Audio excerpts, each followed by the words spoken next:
环球大战线深入世界最前线，全球各地的观众朋友，大家好，我是叶思敏。今天节目我们会来特别关心92%的以色列人已经承认说伊朗赢了。纳坦雅胡现在为了保政权，可以说是硬拖中东下水，而川普现在可害怕了，他怕成为过去的卡特2.0，开始会反压以色列吗？今天大主题我们会一起来做关心。提醒观众朋友，今天节目一开始记得帮我们的节目按赞。那一样的呢，上个礼拜收到很多的观众朋友在留言区跟我们一起做互动。如果希望这周继续做互动，可以写下思敏你在哪一个城市收看，一样的我会亲自的来做回复。那么也请大家继续的帮我们按下热推键，或者是没看到热推可以写下热推2个字。好，先欢迎我们的在场来宾，首先欢迎陈立伟孙大千委员，大家好；前国安会副秘书长杨永明老师，思敏好，各位朋友好。好，还有前海军舰长吕礼士舰长。主持人好，各位观众大家好。观众朋友，今天的美伊的火线话题一样的，我们会有3个开场的火线话题。等一下呢，会请来宾来一一帮我们就今天的大主题来做一个分析。首先，我们来看到第一点，也就是现在呢，关键在于以色列哦，以色列要不要停火？而且呢，现在内部竟然有92%，高达90%的以色列人，他们认为伊朗已经赢得了这一场战争，而以色列说他有打赢战争，但是我们可以看到，可以说他几乎是输掉了整场战略吗？今天我们会一起来做解析。第二件事情来关心到的是，美伊60天有望就可以正式的来签下了和平协议了，但是现在的关键，如我们刚刚特别看到的，纳坦雅胡他会愿意答应吗？纳坦雅胡为了保住政权，现在还是持续的进攻黎巴嫩，要把黎巴嫩拖下水。这场战事真的停得了吗？看起来要打上问号了。第三件事情来看到，美国现在压力可大了。这一场战争到现在已经烧掉了400亿美元，重点是这个金额只是一个初估而已哦。还有非常多的金额还没有被算进来，现在川普可担心了。本来他说呢，他觉得自己是一个强势总统，可以立刻的解决美伊战事。现在说呢，恐怕变成了当年的卡特总统，说现在是卡特2.0啊。开始反过来，他会来施压以色列来做停火吗？今天就这些议题，我们会一起来做关心。这一场美伊停火之后，其实我们要来看到真正的考验才刚开始。最新一轮的谈判在周末，在这个瑞士已经出现了这个初步成果。确实，现在双方有释出一些善意，包括成立了这个冲突化解小组，也设立了高级委员会等等哦。说呢，大家要一起来好好的谈有关于这个和平协议的方案。现在包括了巴基斯坦跟卡达也跳出来证实说，谈判其实呢这一次的进度还不错，最快60天内就可以签署成协议了。真的吗？可以这么的顺利吗？现在的关键点，最大的变数，也是观众朋友一直很好奇的，就是出在以色列了。以色列现在到至今还是持续的轰炸黎巴嫩，尤其是它的南部地区，造成了至少最新的这一波攻击，16人死亡，多人受伤，直接踩到了美伊备忘录有关于黎巴嫩要停火的这一条红线上面。另外，来自于美国自己媒体内部的报道，是来自于华盛顿邮报跟纽约时报的报道，他们特别点出了美国的情报单位已经正式的警告白宫了。他们认为纳坦雅胡接下来会为了自己的政治生涯而不惜一切的去破坏美伊的和谈。纳坦雅胡的压力还包括来自于国内的人，现在最新的民调出炉都非常的不信任他，甚至非常夸张的是92%，90%以上的以色列民众认为战争的赢家是伊朗，而且纳坦雅胡的不支持度非常高，支持者93%认为伊朗的得利更多，70%的民众不相信纳坦雅胡宣称的战果，56%认为他的表现是失败的哦。支持率正式的跌破了30%，所以今天节目的一开始，先来关心超过90%的以色列民众认为这一场冲突最大的赢家是伊朗。从目前的情势来看，真的是这个样子吗？纳坦雅胡的支持度来到了新低，只剩下30%。再来就是接下来要选举，而且他还被判这个贪污哦。他接下来会怎么做？会不会真的努力的去阻止美伊之间的和谈？孙委员怎么看？对，在这场战争一开始的时候，我们就提到过，就是在这场战争里头，只要伊朗没有输，他就是最后的赢家。那么到目前为止，伊朗在这场战争当中，他不但没有输，那么现在看起来哦，这个接下来的相关的这个 MOU 的签署，或者是协议的这个方向哦，那么伊朗恐怕远比没有输得到的更多哦。那么所以当然，伊朗绝对是在这场战争当中参战的三方哦，就是美国、以色列、伊朗算是最大的赢家了。因为大家想想看，当时伊朗所要面对的是全球军事第一强权美国，跟中东军事第一霸主以色列两个国家联手的攻击哦。在这两个国家联手对伊朗进行灭国之战的时候，伊朗居然挺住了哦。那么，所以在这一点上，光是在国际社会上，伊朗在这一战就一战成名了。就是美国跟以色列联手打都没有把伊朗打趴，那么就代表说，伊朗以后在全球的地缘政治里头来说，它就是一号人物了。那么更不用讲说，伊朗在这场战争当中，它所发展出来的这种不对称作战哦，将来一定会成为未来战争的一个很重要的范本了。那么第二个部分就是，原本伊朗长期以来就面对美国的经济制裁的哦，那么国际社会对伊朗其实坦白讲，一向观感也不怎么样。但是在这一次的这个战争之后，美国为了这个尽快的从伊朗这个战争的泥淖当中抽身哦，他不惜做出了如此重大的这个各式各样的让步哦，所以接下来我们就看到伊朗的石油可以堂而皇之，不需要偷偷摸摸的卖到全世界去了，然后甚至美国对伊朗长期的经济制裁，未来都极有可能松绑，还不要讲说美国这个叫中东的国家跟他亚洲盟友去出那3000亿帮伊朗重建哦，那么这些东西都是在战前哦，这个伊朗想得却不可得的哦。那么在这场战争之后，美国双手奉上了。那么第三个关键的重点是在这场战争当中，伊朗这个实兵演练了一件事情，他知道他可以不要有核弹，因为呢，赫姆兹海峡就是最好的核弹。如果赫姆兹海峡再加上阿曼海峡，就是2颗核弹哦。就他这次非常有效的用赫姆兹海峡的这个掌控权这样的一个这个地缘的关系位置哦，就掐住了全球能源跟这个粮食的咽喉了。那么，所以其实对伊朗来讲，他就算承诺我以后不发展核弹，又有什么关系呢？因为他手上握的一个是随时都可以用无限次的使用的核弹哦，就一颗核弹你炸一次就没了。可是赫姆兹海峡你却可以长期的使用，一颗核弹你只能炸一个地点，可是赫姆兹海峡你只要掐住了这个咽喉，你对全世界都会造成威胁哦。所以从这个地缘政治的角度来看哦，从整个这个大国博弈的这个角度来看，从这个伊朗希望在这场战争当中得到的这个相关的这些经济利益跟资源来看，其实当然。如果要严格来讲，伊朗的确是这场战争当中最大的赢家。好，是连这个以色列90%的民众都认为是伊朗赢了。那接下来这个纳坦雅胡会怎么做？为了自己的政治生涯自保，会怎么做出决策？那没有美国的支持，以色列有办法单挑伊朗吗？杨老师又怎么看？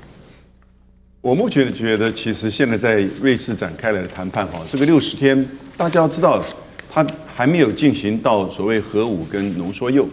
他在谈的是海峡，然后呢，反封锁，也就是封锁的解禁，以及黎巴嫩的问题，也就是真主党的问题。那这个60天之后呢，如果真的达成协议，才会进行比较困难的，也就是核武跟浓缩铀。那伊朗这边当然也可能会提赔偿或整个中东安全的问题。这是形势之下使得大家不得不接受的一场谈判，但我觉得现实困难重重，绝对不会是这么单线的哦。伊朗完全取胜，美国从中东退出，以色列内塔尼亚胡、比比遭受挫败，然后呢下台一鞠躬，我觉得绝对不会如此。因为美国不会放掉中东这一块肉，美国在中东有这么多的军事基地，虽然受创，但是呢，它还是影响力十足。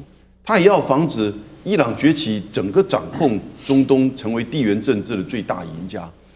伊朗现在虽然看起来在不对称作战上是赢了，但是呢，它的代价是很高的。它整个经济、民生，而且接下来政治能否真的稳定也不确定。所以，你现在看到的是，美国绝对不会这么轻易的放掉他手中的一切。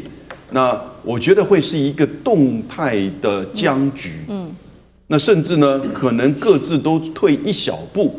比如说荷姆兹海峡大概的航行，但是伊朗还是会掌控，比如说管理局、服务费，甚至指定航道，因为他知道这个是自保的，最重要核弹级的保护的关键。那美国就不可能全然的去放掉一切，那也不可能放掉一切之后，他怎么对美国内部的交代？就等于是真的是签了一个失败协议。也最后这个3000亿美元也不可能美国自己掏腰包，根本可能不一定会真的出现，真的出现也部分的会要海湾国家去分摊，甚至日本跟韩国。哎，我会说你现在油的问题解决了嘛？你看在6月17号之前，布兰特原油94块，今天78块，一下掉了很多啊。我们现在连中油都可能要降价了。所以受惠的国家会有一些。因此，我个人觉得，以色列这边当然也知道，现在内塔尼亚胡已经是后内塔尼亚胡时代。因为他10月7号之后再连任的机会不高了。对，他再怎么闹，再怎么搅局，我觉得都不高了。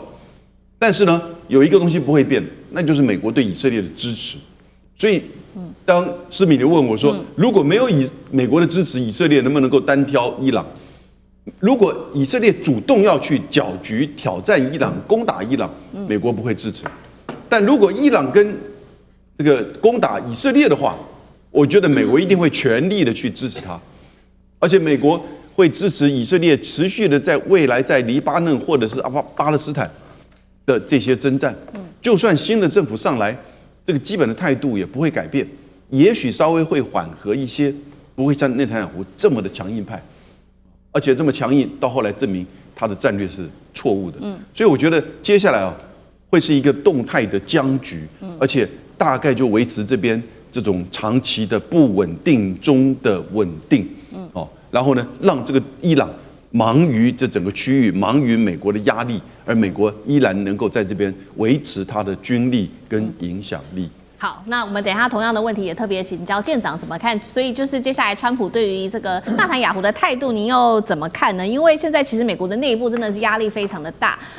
刚刚也特别提到了有关于战损的部分哦。CSIS 这边做出了一个最新的估算，就是在这场冲突当中，美国现在花费已经高达了400亿美元。那这个是初步的一个数字，因为呢，当然还有很多是有关于这个原本就编列的军费，其实都还没有加进来。再来就是川普的另外一个压力来自于美国国内民生嘛，我们都知道他的通膨压力非常的大。现在呢，油价最高一度是来到了每加仑4美元，一个家庭就要多支出了250美元哦。那么再来就是川普的政治压力了。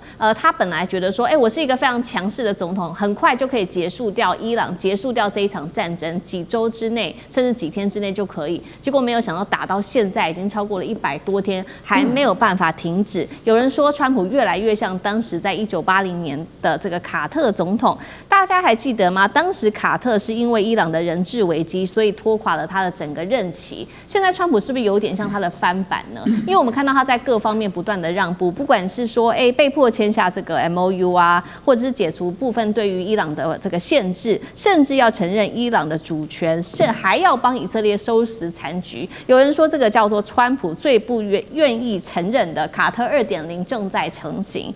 舰长怎么看？究竟有多么像卡特2.0？那我们看当初在凡尔赛宫里面签的那一个 MOU，谁先签名的？是川普先签名的。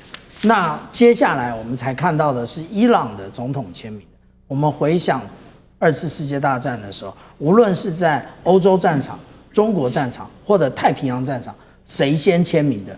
都是德国跟日本，那后续的才是盟军的当地的元帅。那例如说，在中国战场就是何应钦将军来签名的，所以这就注定是输了。还没有看条约的内容，那例如各国都有，那外交部都有条法司，都有礼宾处啊，难道没有注意到这个细节吗？怎么可以让川普总统先签呢？先签就是输了。那这第一个，第二个有关于我们讲到说。会不会未来有关于这个逼纳坦雅胡停火？其实你可以不要开火。那这个问题其实布林肯之前就讲过了。布林肯说，当初你们现在所听到的种种情资，他说拜登总统人类都听过了。那只是拜登总统没有做开火的这个决定啊。那至于说我们讲到说现在这一个到底重建基金是多少？400亿，那所讲的，也就是无论是被击落的 F-15啊，或者是这个 F-35啊，还有那个 RQ-4、MQ-9，那个这一些无人机，大概就是这个数量。可是难道美军不再回这一个波斯湾吗？他要回去，他怎么样收拾这个？无论是第5舰队，或者是卡达的长城预警雷达，还有乌代德空军基地，那这一些通通都要重建起来。之前就算过了，它需要4000亿，那这个根本就跟天文数字一样。可是川普现在到底追求的是什么？他其实追求的是只有历史定位吗？可能不止如此啊。为什么这么说呢？因为他可能要追求的是他的第3任期啊。现在田纳西州的这个众议员奥格斯，他已经准备要修改这个宪法宪法修正案第22条，也就是总统不限两次的任期。那而且这只是一个开始而已。我们再回想川普总统的很多动作，什么动作？第一个，他做了有关于白宫宴会厅的这个改建，什么时候完工？2029年1月。难道他改建是为了他卸任吗？当然不是嘛，对不对？他或许更想要在那边开启第3任期的一个宴会嘛。那另外，他还要建构这个川普级的这个战舰。我请问一下，什么时候开始打造？2030年呢？他现在做的这一个专案这么伟大，可是呢，2030年他已经下台一鞠躬了。谁下一任总统共和党的都未必帮他做，范式都未必帮他做，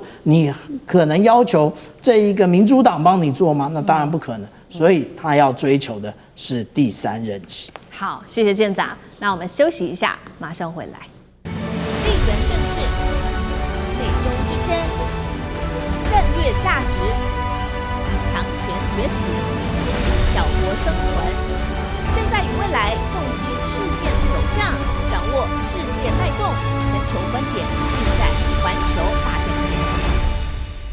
这场美伊战事在签署了 MOU 之后呢，川普就高喊了让石油流动起来吧。所以呢，接下来看到了伊朗成为了石油的大卖家。伊朗出口总共是呢，最新消息，短短几天之内，2000万桶的原油现在全面的在全球世界各地大出货，重返年赚可以近2兆元的这个石油帝国。那么另外一方面，伊朗呢，它出口的石油流向亚洲国家，现在说也转向人民币结账，是不是石油美元50年霸权会崩落，进入倒数呢？欢迎观众朋友在留言区跟我们做留言。你如果认为说石油美元会逐渐的转向崩落，那么留言写1；如果您认为还早，可以留言写2，来跟我们一起做更多的互动。我们先来看到这个美伊的临时和平谈判在19日签署之后，川普第一时间他最重视的就是石油的问题了，因为美国自己内部的通膨太过于高涨，他早就希望可以降低油价了。所以呢，在这一份的协议上面，除了川普承诺说现在所有的战线上面都会暂时停止，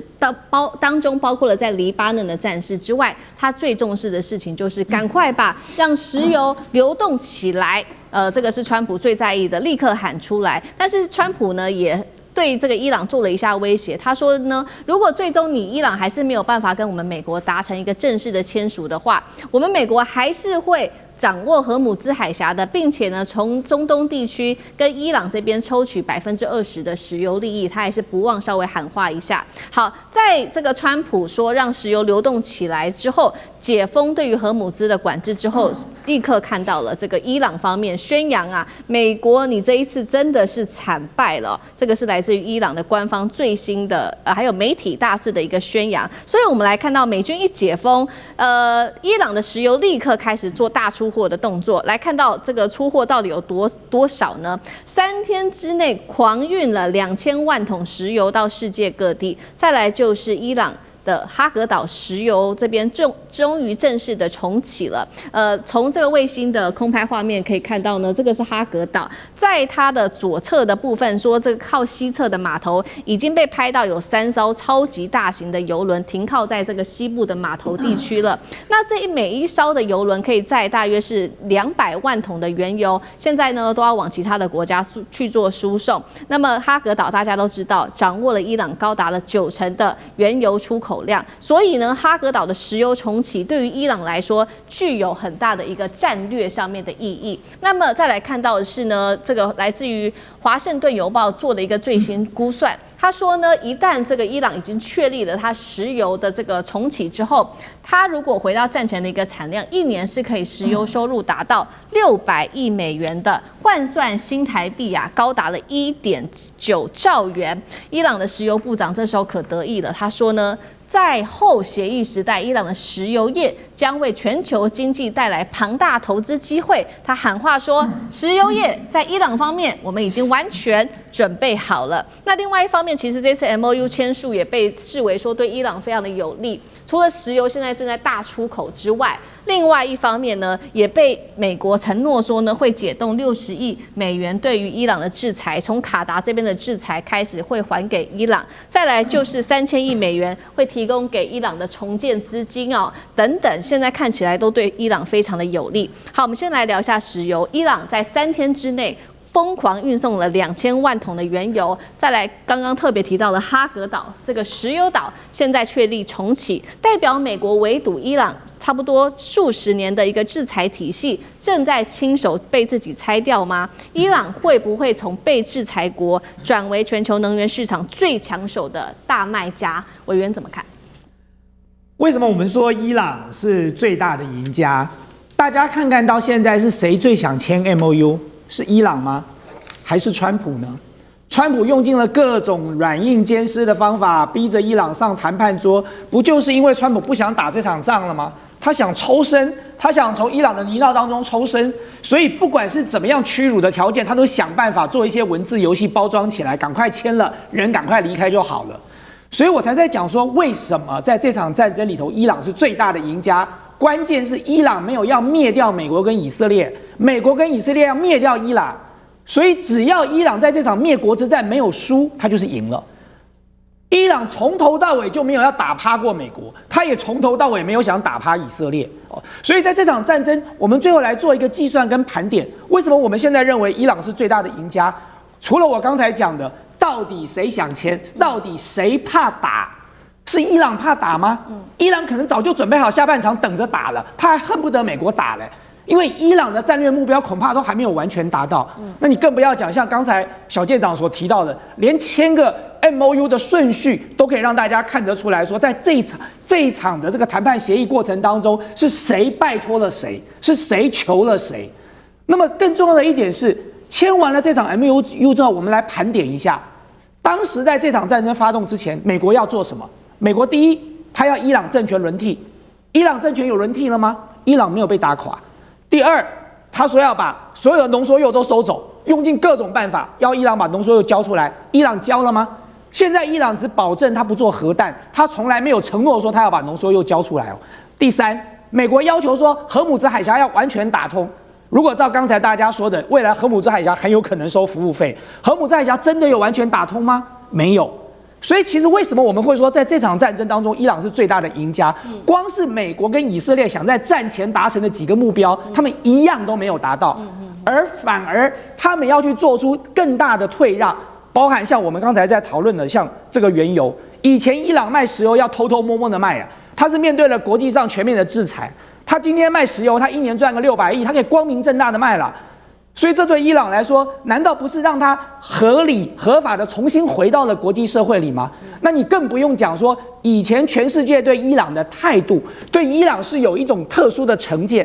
可在这场战争之后，伊朗是堂而皇之的、正大光明的走进这个国际社会里头了。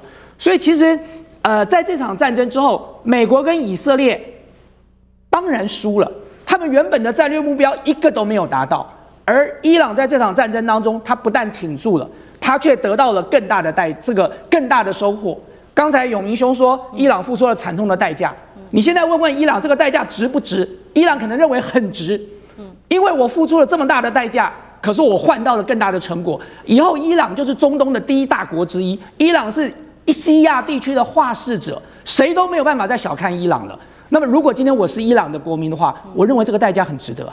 好，这个伊朗付出了代价，但是我们也看到他确实拿到了一些更对他来说非常重要的一些战果。那其实呢，刚刚委员帮我们特别提到了，过去伊朗运送石油要偷偷摸摸，那现在变成是说，光明正大的往外做运送。那刚刚我们也讲了嘛，这个《华尔街日报》特别估算的是说，如果回到战前的水准，可以一年赚进1.9兆元新台币换算成新台币，这是非常高的一个金额。再加上荷姆兹海峡未来可能会收过路费，对于伊朗来说，这次有一个评论是说他赚翻了，真的可以这样解读吗？舰长怎么看？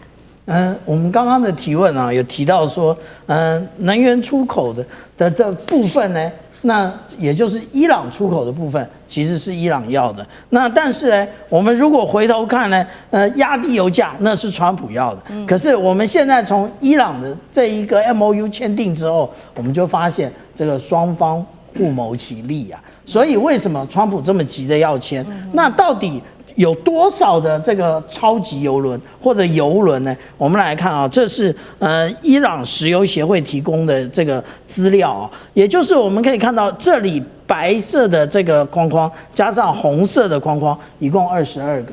那红色的框框呢是满载的，也就是14艘。那如果我们看到白色的框框，一共是8艘。那也就是空载等待的要加注燃油的，那这加注石油的这个部分呢？那这个是什么时候？这个是5月31号。可是呢，我们下面看到的这张，那是今天我们在录影前我截下来的，也就是22号下午的1点钟，我们可以看到，超级油轮只剩1艘，其他全跑光了。那为什么都跑光了？因为通通在急着通过霍姆兹海峡，通过霍姆兹海峡，无论是运往那个中国大陆，或者是运往新加坡，或者是韩国、日本，其实都是在帮这一个伊朗赚钱呢。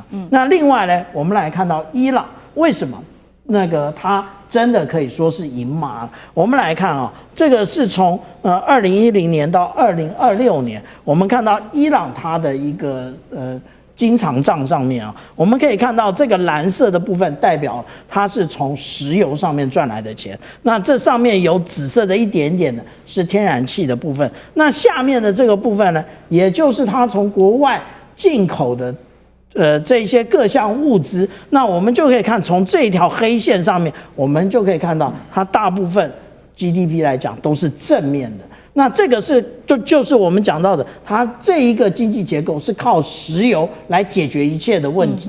可是呢，我们来看到说，在今年的5月的时候，它出口只剩下201万吨。那意思是什么？也就是我们看到战前的时候，它都达到了6900万吨，那这么大的一个落差，也代表其实现在我打通霍姆兹海峡之后，真正的解决了这个伊朗国计民生的问题，但是美国的问题才刚开始，也就是我们之前讲的，它怎么样来让这一个霍姆兹海峡能够畅通，如何的让它美军能够重回中东，那才是真正的重中之重。好，现在川普要担心的事情，还有就是接下来美军如何重回中东。刚刚舰长帮我们特别提到了，尤其现在波湾国家也很不信任美国可以提供给他们安全保障。再来就是有关于石油的问题，刚刚我们聊了非常多有关于石油，现在也说呢，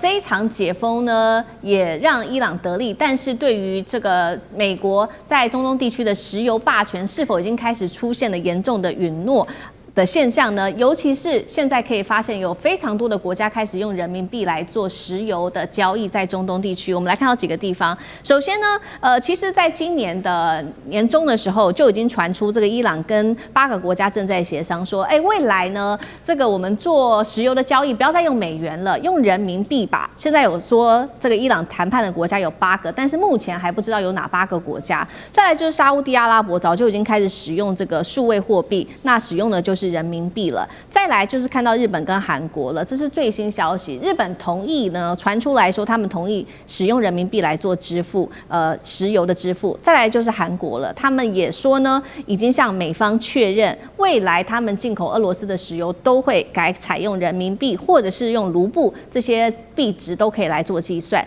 再来就是可以看到，美国从它的页岩油革命之后，实现了能源独立自主之后，中东就有85%的原油出口其实是流向亚洲的，特别是沙烏地阿拉伯后来呢，对于中国的出口更是美国的3倍，石油重心被视为说早就已经从这个美国流向这个东方，我想已经彻底的向东移了。再来，我们就是来看到一些评论了，这个是来自于作者富爸爸，他这样警告，他说伊朗呢开始接受了人民币的交易之后，石油的交易之后，对于美元体系带来重大的冲击，甚至可能动摇美国数十年建立的美元霸权。其实不只是富爸爸这样讲，另外一个是这个德意志银行也说呢。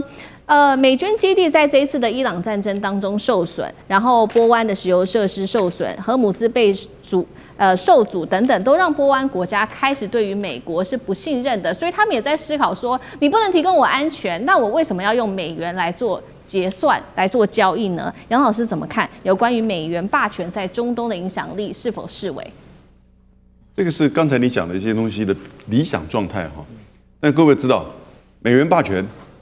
使用美元以及支付体系用美元还是用人民币，这是3个层次不同的问题。它有关联性。然后会有影响到最终美元霸权或者是使用美元的比例跟地位。但是呢，目前看起来，我觉得这一场伊朗的战争影响到的不只是地缘政治、军事，也当然影响到经济、金融，甚至对美元的信心。以及是否会还是这么多量的使用美元在做10元的交易，甚至全球的支付系统的美元交易，会有影响。那这个影响会看接下来的这整个谈判的过程。不过先要讲，大家现在改采用人民币，那是考虑到接下来会跟伊朗做石油交易的话，那当然伊朗不会去接受美元嘛，所以呢，你就要用人民币。那因为人民币有一个 CEIPS 哈，它其实有个系统已经很完整的。那过去这个中国大陆跟中东地区这个做石油跟天然气的交易，也都是用人民币或者是数位人民币做交易。因此，这样子的一个跟伊朗买油，包含日本、韩国，跟伊朗、跟俄罗斯买油，它会可能用人民币，但它大宗的其实还是跟其他的海湾国家，那个还是用美元。然后呢，送到了东南亚。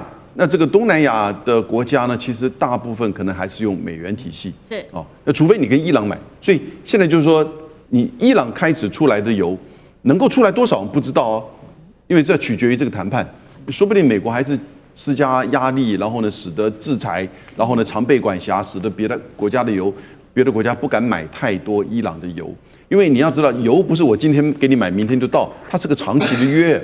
那这种长期的约，如果又受到地缘政治，美伊又打起战来，那不断掉了。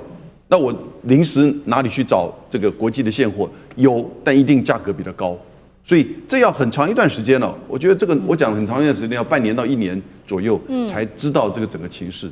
那石油美元，其实第一个，美国本来现在已经是第1大石油出口国，它当然用美元结算。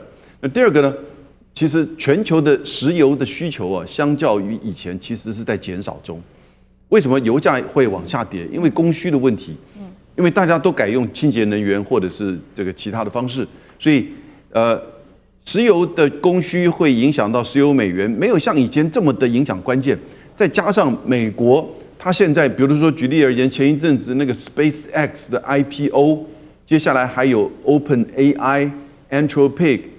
也就是 AI 的这种硬体到软体的这些交易，那当然用美元呢，在美国的这个商业体系当中，所以如果你现在说石油美元以前是撑着美元霸权的一个主要的支柱，没错，但今天呢已经不如以往，而且呢有别的取代的方式，所以呢现在伊朗成为国际油价上一个公开的玩家了。那等到半年、1年确认之后，大家跟他购买。那当然就会用人民币体系，说明伊朗也会出来另外他自己喜欢一套货币体系，也不一定。所以我觉得其实这里面还有很多要观察的地方。但是呢，的的确确影响到美国的军事地位、霸权。那当然，一切美元的霸权取决于就是对美国这个国家的这种信任以及它的币值、它的经济的信任。那看起来整体的削弱情况之下，那当然就会影响到它的美元霸权、石油美元以及美元的支付体系了。好，谢谢杨老师。那我们休息一下，马上回来。地缘政治、美中之争、战略价值、强权崛起、小国生存，现在与未来洞悉事件走向，掌握世界脉动，全球观点尽在环球大战线。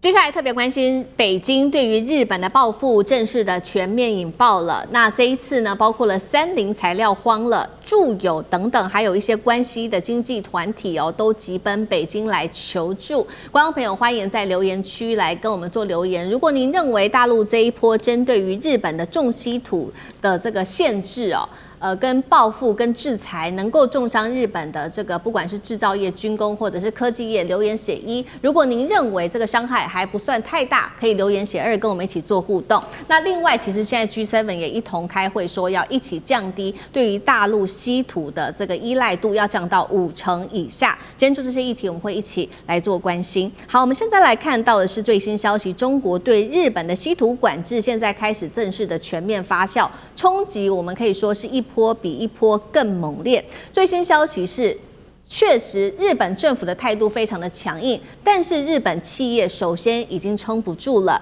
所以呢，日本的企业决定说自己靠自己。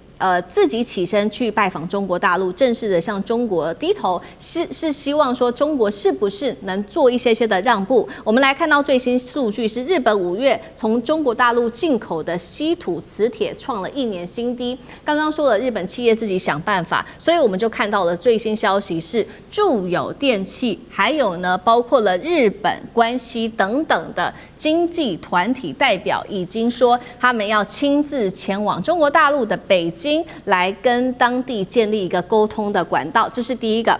第二条路是来自于共同社的报道，刚刚看到的是这一种比较大型的这些经济的一些团体领袖前往北京，再来就是日本的中小企业也自己组成了这个叫做商工会议所，时隔8年，他们确定将会在21号到24日期间派团到北京去做考察，所以现在有2大团体都决定去北京，希望能够跟中国大陆谈到一个比较好的一个谈判条件。那确实之所以这么紧张，就是因为现在在日本的供应链已经拉起警报了。我们稍微做了一下盘点，这一波中国大陆对于日本的这个限制跟制裁，包括了从钨、镝到铬等等的重稀土，重挫日本的高科技产业。先来特别看到点名几家科技产业。首先我们看到从7月1号开始永久停产生产6氟化钨的，包括了这个关东化电，还有呢中央硝子等等这2家企业。再来，我们看到另外2家企业，它则是涨了它的成本。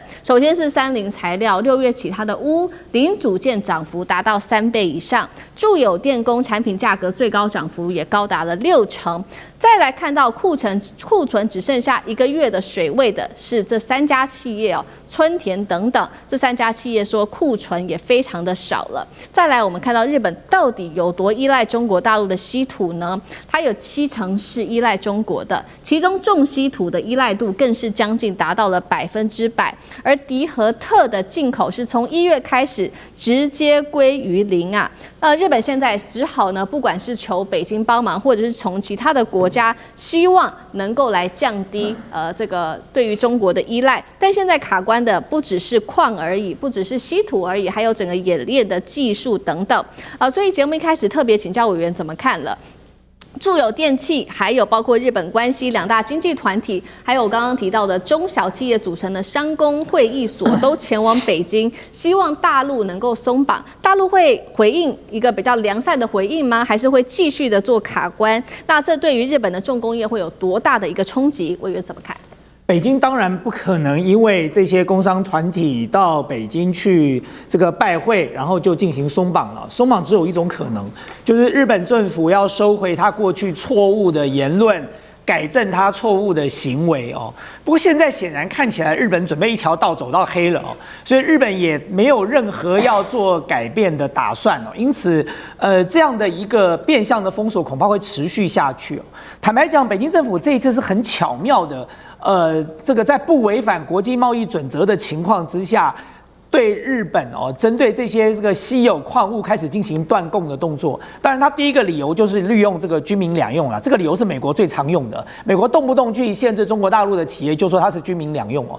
所以呢，这个北京政府也是嘛，既然美国当初一，他就当15了，所以他用同样的理由，因为日本军国主义抬头，所以对于可能军民两用的企业的这些相关的稀有矿产的供给，它都暂时停止下来。第二个呢，他就在做所谓的依规审查了。各位知道，所谓的依规审查就可以审很久啊，审得天长地久，都审不出个结果。所以呢，在这个国际贸易准则里头，他也没有做任何的这个违法的行为，他只是按照他国内法来进行这个严格的审查而已哦。所以因此在这个情况之下，日本就是有苦难言了。因为我们现在讲到的特、讲到的敌、想到的乌哦，其实严重的影响到了日本几个重要的产业。第一个产业就是半导体产业。各位知道，全球的这个晶圆制造的过程当中，事实上在晶圆制造的这个过程里，它需要一个叫做前驱体的气体，这就是刚才这个我们所提到的叫做六氟化钨嘛。思敏提到的六氟化钨，它就是所谓的前驱体的气体。这个前驱体的气体，日本现在停产的这2家公司占了全球产量的25%，所以就代表全球的晶圆制造过程当中的前驱体的气体有25%都断供了哦。那当然就会冲击到全世界所有的这个半导体产业哦，不是只有日本啊，台积电也好啦，这个海力士也好啦，这个神送都是一样的，马上都会受到冲击了哦。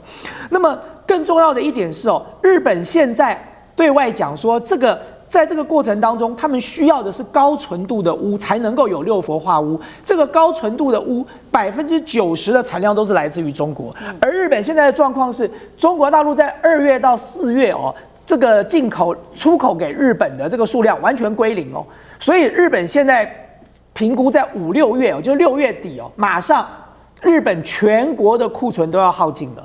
所以你没有高纯度的钨，你就不要去想要去生产什么这个六氟化钨了哦。那但是第二个产业它冲击到了什么？它冲击到了日本自己的汽车产业。各位知道，因为钨的特性啊，它除了高导电之外，它还有高强度哦。那么所以呢，它高导电、高导热、高强度，所以钨在这个日本的这个电动这个车，特别是所谓的日本现在最喜欢做的油电混合车里头扮演很重要的角色。因为所谓的油电混合车，就是在低速的时候你用电瓶，然后呢，在中速的时候你油电互相混合使用，然后在高速的时候你用引擎来使用嘛。所以呢，它是有3段式的。因此，油电混合车最重要的技术是什么？就是号称叫做行星齿轮组，就是这个行星齿轮组在1分钟之内要进行几百次的交换哦，因为你要驱动的这个驱动的能源的来源不同。所以这个行星齿轮组1分钟要几百次的这个交换运作，大家就知道说，你这个齿轮组如果不够硬啊，你的强度不够高，你马上就磨损掉了。所以这个所谓的行星齿轮组，它需要什么？它也需要高纯度的钨啊。那这个钨90%都是来自于中国大陆那我们刚才讲到的像特跟低，马上就冲击到了日本的新能源了。各位知道，所谓的这个氧化低跟氧化特，最主要的它就是永久磁铁的一个非常重要的这个原料之一哦。那大家说永久磁铁，磁铁就是永久的啊？不是啊，磁铁不会永久。各位知道，磁铁如果在高温的时候，它会消磁。所以你要如何让磁铁在高温的时候不消磁？那你需要氧化锑跟氧化特了。那什么东西的磁铁会高温呢？电动车的马达会高温啊。电动车马达的磁铁会高温，因为它在高速运转的时候，它会产生很大的热量。可是如果你没有氧化特跟氧化锑，你马上就消磁了。你电动车的马达在高温马上就不用跑了。那你更不要讲像风力发电机。它也是一样，在高温的时候，它需要有永久磁铁，否则一消磁之后，所谓的风力发电机也不要运作了。那你还有呢，电动车的这个电池啊，我们要做的就是快充。我刚才讲过，像这个纯化钨哦，它非常重要的一个特点，它是高导电性啊，所以呢，通常这个电动车的快充电池就需要钨来作为这个导电的材料。如果这些东西都没有了，我们刚才讲到了特没有了，低没有了，钨没有了哦，那么你接下来对日本来说，半导体的产业也好啦，新能源的产业也好，电动车的产业也好啊，都会受到很大的冲击的。好，这个是中国大陆这一次对于日本的重稀土的限制哦，影响的范围非常的大哦，从半导体一直到电动车，一直到这个甚至是其他的能源产业，像是风力发电，都会受到严重的打击。那接下来日本怎么做呢？去北京寻求一些化解这个管道，真的有效吗？那吕舰长又怎么看？其实这些都是徒劳无功的。真正有效的方法就是高市早苗，收回所谓的台湾有事论，就这么简单而已。而且中国大陆也始终没有提高任何的条件，要求的就只有这么一项，其他的你们谁去都一样，不用再浪费时间、浪费钱了。那刚刚呢，那个大千委员跟我们详细的解释一下6氟化钨的部分啊。那钨的部分已经很清楚了。那钨的部分呢，其实最大的产地在哪里？就是中国。那中国的产量可以达到67000吨。那我们看到第2名是哪里？第2名是越南。越南是多少？3500吨，那是零头啊。那第3名呢是俄罗斯，俄罗斯又是2000吨，通通都是零头啊。而且这个里面其他的国家加起来都没有中国大陆的单一产量多，所以其实没有用。第二个问题出现了，6氟化钨的氟气，这个到底是哪一个国家产最多？全世界的产量是950万吨，中国大陆的产量590万吨，也就是我又超过一半的产量在中国大陆。所以为什么我们讲到关东电化跟中央硝子，他们说永久停工，原因就在这里，也就是他们两个最重要的一个氟气，另外一个钨，全部都掌握在中国大陆手上，那他们还能做什么呢？那另外有关于日本到处寻找，之前不是大家都称之好棒棒啊！地球号它的这一个到了日本最东侧的南鸟岛的6000公尺的海深下去挖稀土啊，结果是什么呢？结果我们就看到了，日本还在继续找稀土，就代表这个很贵啊！你根本你要挖6000公尺的这个稀土上来，你还要风干，你还要做炼解。对不起，你日本还真的不会。那至于说我们刚刚还提到，他要到这个格陵兰去开矿啊，那你真的是要触怒川普吗？那个格陵兰是川普口中的第51州，川普要的只是一个冰山的一个岛屿吗？不，难道那个格陵兰上面有稀土，川普不知道吗？还等你来挖，对不对？所以轮不到你。那这已经是我们讲第2地点，第3个地点他又找到了蒙古。那他找蒙古，他觉得终于找到一个志同道合的，偏偏不是如此。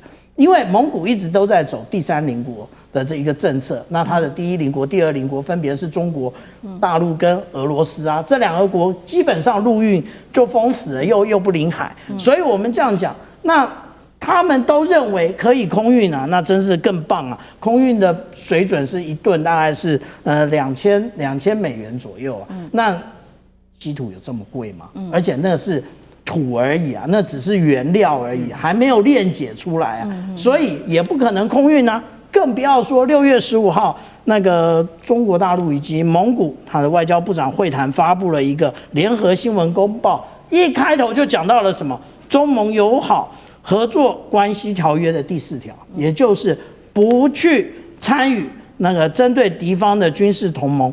那军事政治同盟不与第3方签损害另外一方的安全条约，意思是什么？意思就是日本你黄了嘛，稀土也不可能卖给你啊，因为中国大陆直指稀土根本就是那个日本它的一个军工最重要的一个那个来源，那个最重要的原料。所以我们这样讲啊，这个日本耗尽所有的心力到处去找，不如回头向中国认错。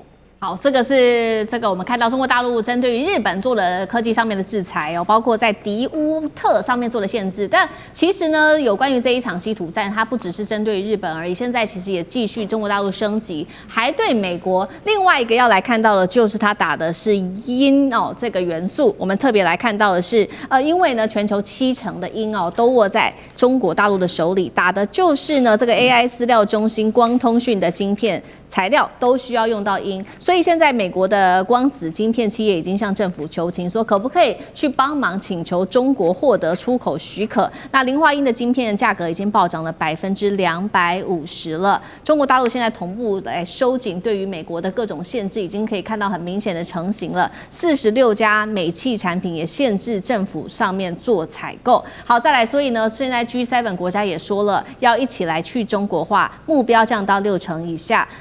其实这内部也有非常多的分歧。韩国因为呢不想要打坏跟中国的关系，没有加入。那意大利最近跟这个我们知道跟美国的关系也很差，所以也没有加入在当中。G7 有可能真的把他们这个稀土的依赖降到所谓60%或者是50%以下吗？中国大陆打的这个这个战争，能够逼得这个美国对他做一个 AI 的精准打击吗？杨老师又怎么看？其实现在我们都了解哈，从稀土这个问题开始，大家才发现到，过去30年吧，整个西方就是把这些不环保，然后呢这个效能低，然后高成本的这些原料的这个部分以及基本的代工它都往海外移，他觉得就是便宜的人力，然后呢土地，然后呢这个环保的一些规定。所以这其实是一种在一个就是我们叫做世界体系当中它是扮演核心，然后它对这些边陲或半边陲的国家去输出一些它不要的夕阳工业的技术或者是基本原料的产生。结果呢，中国的这个整个制造业的崛起，它是全供应链的发展因为他知道处于这种地缘竞争，特别跟美国的这个竞争，跟西方的竞争，它的体量规模这么大，迟早有一天，很快就整个绝对数字而言，他们会感觉到威胁感。这个30年前，我觉得他们其实很清楚，中国大陆就很清楚，所以它需要一个全供应链的这种掌控。那当然也因此可以降低成本。所以你就看到为什么从稀土、稀有金属到有一些，甚至你看最近看到的金刚石、人工钻石的这些发展，然后呢，因为随着整个科技技术的这个提升，它更多的应用面出来了。原先只想到它可能是一个简单的原料，到后来发现到它是现在这个科技工业在半导体在各个方面最核心所需要使用，比如说用这个永久磁铁，或者是钨，或者是铟等等之类的。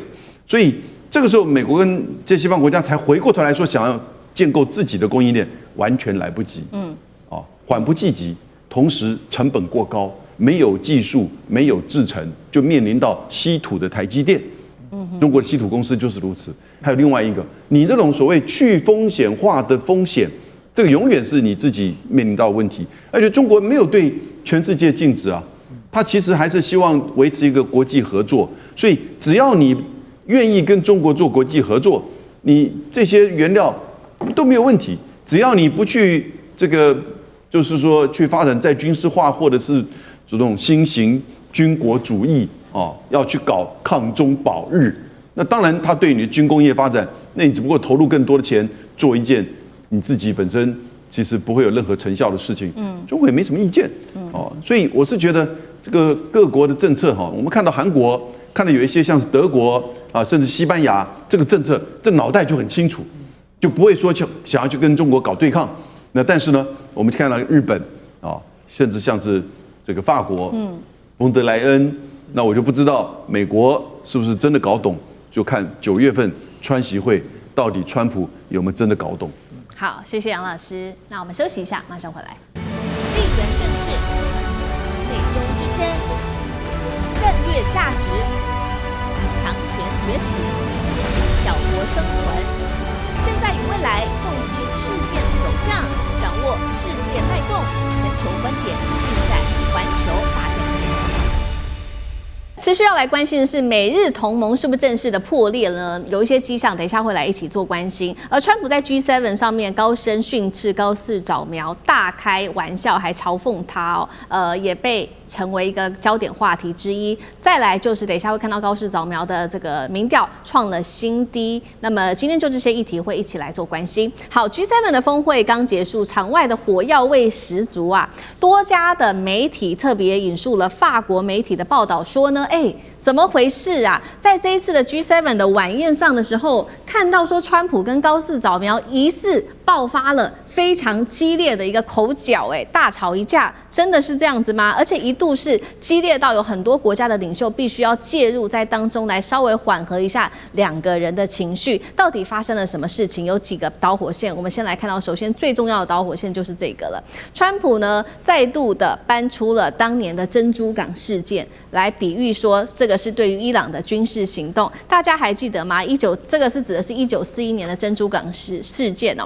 那大家还记得吗？其实今年3月份的时候，当时这个高市早苗不是去了白宫吗？跟川普一起接受记者的访问。那记者问到川普有关于说，你去攻打伊朗，你有没有跟你的这个盟友日本说一声呢？结果川普是说呢，用了这个珍珠港事件来回应说，有谁比日本更懂得突袭呢？那让在场的这个高市早苗一脸非常的尴尬哦。除了这个是这一次的导火线，就是川普又在提珍珠港事件之外，我们来看到川普在这一次的记者会上呢，也特别表明说他非常不满意日本啊，在这一次他攻打伊朗的这件事情上面，日本完全都没有什么样做的帮忙。再来另外一个导火线就是呢，他还是说了高市早苗是我的头号粉丝，引爆日本网友就痛批说，怎么会是你的粉丝呢？不是应该美日之间是盟友才对吗？美日关系是否已经出现了真正的决裂？再来就是川普再次的提珍珠港事件来比喻他对于伊朗的军事行动，怎么回事？吕舰长怎么看？其实我们看啊，日本不断的修改它的一个课纲啊，修改到日本的年轻一代都忘记美国跟日本真正的关系是什么。美国跟日本真正的关系不是盟友哦，美国是第2次世界大战的战胜国，日本是战败国。那为什么在日本的境内有这么多的美军基地？因为那个是占领国对于这个战败国的实质上的进驻啊，所以日本要先搞懂这件事情的时候，他们就知道了高市早苗再使出任何的这个妈妈桑外交的方式一点用都没有。那也不要讲说到底握手握几秒钟了，真正握手握最久的，也就是川普总统到访中国大陆的时候，跟习近平主席的14秒，那我帮大家都算过了。那这一次真正的核心点，也就是刚刚主持人讲3月的那个，那其实前面还有很多章，那我们就不要耽误时间。我们看高市早苗的这个神情啊，那时候川普的讲就对吧？当年你们偷袭珍珠港，有提前通知我们吗？高市早苗什么话都不敢讲，但是高市早苗回国之后，被日本右翼，尤其是极右翼修理的胡说八道的。所以这一次他为什么要表达意见？因为他不想回去再继续被修理啊。那我们现在讲这么多点啊，其实也是回到说，这个高市早苗呢，他现在其实是他的民调不像当初那么好了，而且我们来看这个民调，当初最好的时候它是69.9，现在做出来是54.3，那这中间已经下跌了12.7。可是我们来看自民党的部分，自民党在4月的时候是25.7，那到6月的时候是22.8，它下跌的幅度呢，其实只有2.9。那意思是什么？意思就是当然不支持自民党的人有，但是更多人是反对你高市早苗。好，这个是我们看到这个美日关系是不是撕破脸？其实不只是美日关系，另外还有就是美国跟意大利、英国跟法国的关系，跟他的盟友们，真的很多国家现在也看起来都是撕破脸了。我们先来看到跟意大利的关系，就是呢前几天川普说了，意大利总理梅洛尼啊，在这个 G7 的会议上面一直要跟我合照哦，来恳求说要跟我合照哦，来展现他跟美国的好关系。梅洛尼听到之后就非常的火大，他就说绝对没有这件件事情是凭空捏造，还呛川普说先顾好你自己的支持度吧。好，所以呢，美意关系降到冰点。再来看到英国，因为有传出说英国首相施凯尔可能会辞职，结果川普直接在社群帮他宣布了这件事情，也让英国首相非常生气哦。再来呢，看到法国了，因为呢没有配合美国的中东行动，这个川普干脆模仿法国人的口音哦，嘲讽盟友，并且呢提到说法国拒绝派军舰来支持，他也借机讽刺这个法国总统第一夫人哦，曾经在公开场合管教马克宏的画面，影射说马克宏你的这个领导的风格实在是不够强势。种种的问题，杨老师怎么看？吵架是表面了哈，川普的风格是导火线，但真正的原因是什么呢？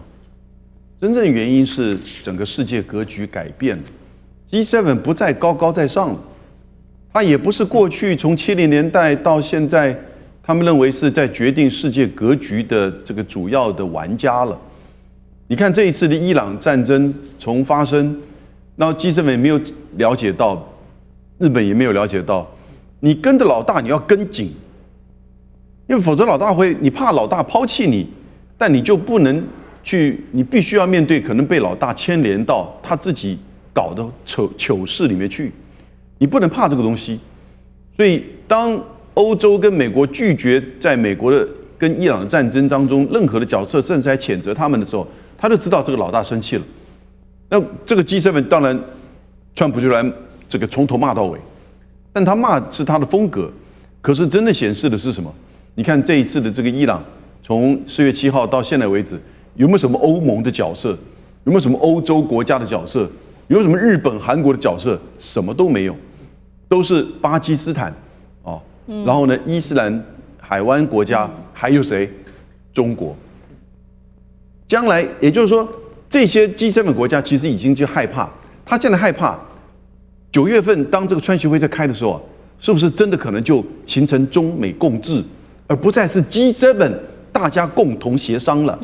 所以他从这些国家从神坛上掉下来，他不再高人一等了，他已经变成什么其次的中等强国了。所以以后你就看到这个真正在我们刚刚一开始谈到的伊朗跟美国的整个谈判的过程哈，跟后来整个这种不稳定的僵局的转变了，最后不一定会是在欧盟在欧洲的这个谈判结束，而是在哪里？而是在中美的高峰会上做决定。这才是真正的世界格局的决定者。虽然中国大陆是反对一国霸权或者是大国决定，但国际政治的现实哈，现在已经转为从美国主导 G7 共同这个吃肉喝汤，但是呢，转为什么中美共治 G7， 你就一边凉快去吧。好，所以未来如果从 G7 正式转为 G2， 就是美中来做共治的话，那我们也来看到，那日本呢？日本高市早苗有没有选对人跟上呢？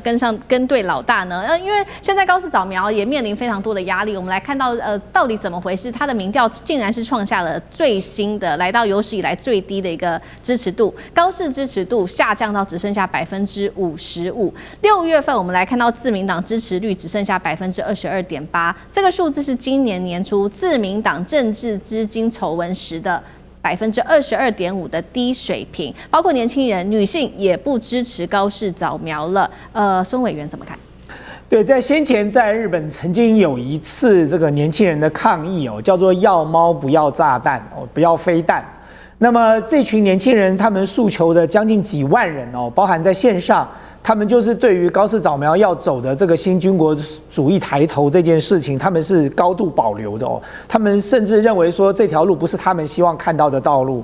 所以当然你说高市一上台之后，他希望这个靠紧极右翼哦，然后让这个日本的这个军国主义能够重新复辟哦，那么让日本成为一个所谓的正常国家，他以为这样的诉求可以得到大多数民众的认同，但事实上，显然日本新世代的年轻人，包含女性的支持者，恐怕并不是持这样的看法哦。